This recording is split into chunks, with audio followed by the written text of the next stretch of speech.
In this video, I'm going to touch upon this topic of giving interviews and what you can do to actually turn this in your favor.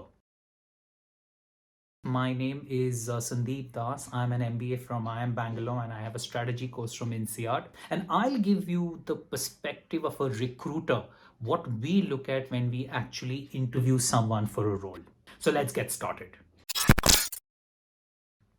The first principle you should consider yourself when you're going for an interview is how do you look at your work ex? This is a question I've got so many times from people. I will probably make a different video on this in terms of how you should show your work ex. As a recruiter, and this is for people whether you have 2 years of work experience, 5 years of work experience, or 10 years of work experience, as a recruiter, here is how I typically evaluate your work ex. The first thing that we look at is in terms of impact. What is the impact you created in the role? So the impact can be in terms of output metrics. For instance, I was looking at sales of Allahabad region. Under me, over 2 years, sales shot up 40%. Or it can be in terms of cost items. I was looking at a cost head of 20 crores. Under me, in 36 months, I reduced the cost by 25%. So that's output metric. You can also have impact in terms of input metric. I was in charge of the consumer complaints process. Earlier, the turnaround time was 5 days. Now it's become 3 days. So you're also talking of an input metric. So that's the first principle that we look at. Now, this on its own is not enough. I know a lot of people think that if you just talk about impact and your rating and your salary hike, it gives a great view. It actually doesn't. This is only lens one. The next lens that matters a lot is in terms of how senior in the leadership, or how many times have you presented to senior leaders. And when we talk of senior leaders, I don't mean the CEO of the company, but someone who's 2 to 3 levels more senior to you. How many times have you presented to that person? Why do we value that? Because when you present to a senior leader, what he or she will do is ask you some very tough questions. So you will need to have the ability to answer those tough questions. You need to have the poise, you need to have the confidence, you need to have the right ability to handle those risky questions that come your way. Hence, that's the second thing we definitely value. The third thing that we value is in terms of how do you handle your ecosystem. So how many other teams have you worked with? So have you faced any clients, for instance, or have you worked with any agencies? Could be a social media agency, could be a branding agency, could be a vendor procurement agency. Or did you collaborate with other teams? Because the more generalist or diverse a person's experience is, the richer it is in terms of the quality of the contribution.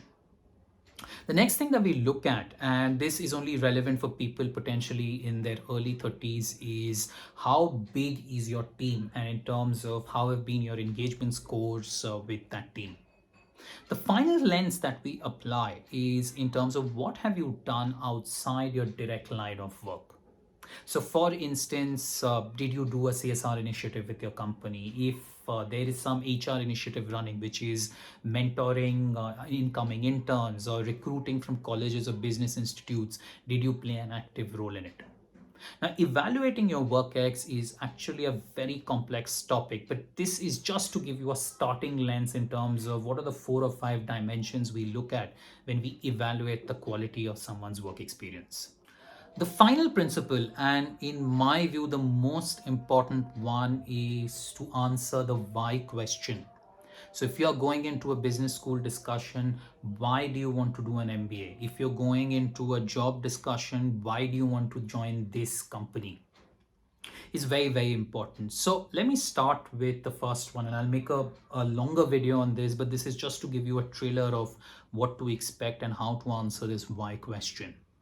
Now, when you're walking into a business school discussion, I know a lot of people say things like, I want to do an MBA because I want to be an entrepreneur, and a business school with his education and knowledge and brand will go a long way. In my view, this is a very, very bad answer. The reason for that is because the panelist will throw you hundreds of examples of entrepreneurs who haven't done their MBAs. So unless you have a very, very strong belief about entrepreneurship, you should never take the route about because you want to be an entrepreneur, you're doing an MBA. The safest answer is in terms of you want to build a strong corporate career, and a business school with its education, brand, alumni, and network will actually be a step in the right direction. Now, when you're walking into a job interview, it is obvious you should read up on the company. What are the things that work about the company, and what are the elements of the role that actually appeal to you? Bad mouthing about your previous boss or your previous company or the salary is not a very good idea when you're walking into a job interview. Now, at the end of any interview, you will typically get asked this question: is there any question you have for us? And I know a lot of people who don't ask a question, but I think you should use this opportunity extremely well, and sometimes even ask provocative questions to get a sense of what to expect.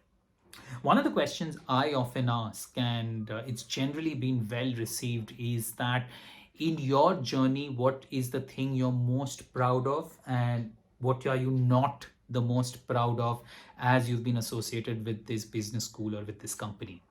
In my experience, people are very honest and they give you a very good sense of what to expect and what not to expect. So you should be very, very clear about this why principle.